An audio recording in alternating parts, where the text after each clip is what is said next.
係我 Celia 同大家見面啦。上集咧就同大家講過兩部 Samsung Galaxy Tab S 嘅平板靚仔外形啦。今集咧我就繼續為大家探討一下佢嘅超實用功能啦。Tab S 系列除咗承繼咗佢哋嘅一屏多功能 Multi Window 之外，仲加入咗 Sizing 3.0， 俾你用你嘅平板同時，亦都可以控制你嘅 Samsung 手機。想知道有幾方便？即刻睇我示範啦！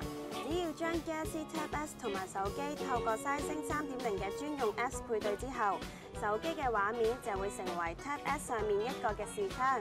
你可以喺平板上面直接控制到手機嘅工作，包括接聽電話啦、瀏覽手機裏面嘅相簿，甚至將兩部裝置裏面嘅檔案都可以隨意 copy and paste 等等。咁就算你部手機放咗喺房，又或者叉緊電，你喺廳睇緊電視都可以隨時用到手機裏邊嘅功能，仲唔怕 miss call 係咪正先？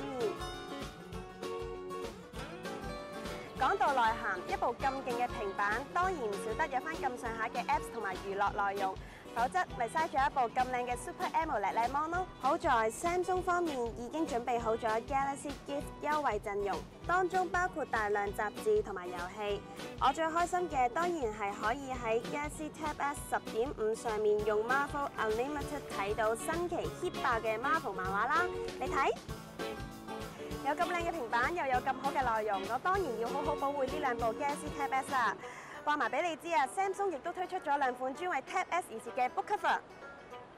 除咗可以好好保護屏幕、機身免刮花，仲可以調節成3個唔同嘅角度，切合你嘅睇片，又或者係工作嘅需要。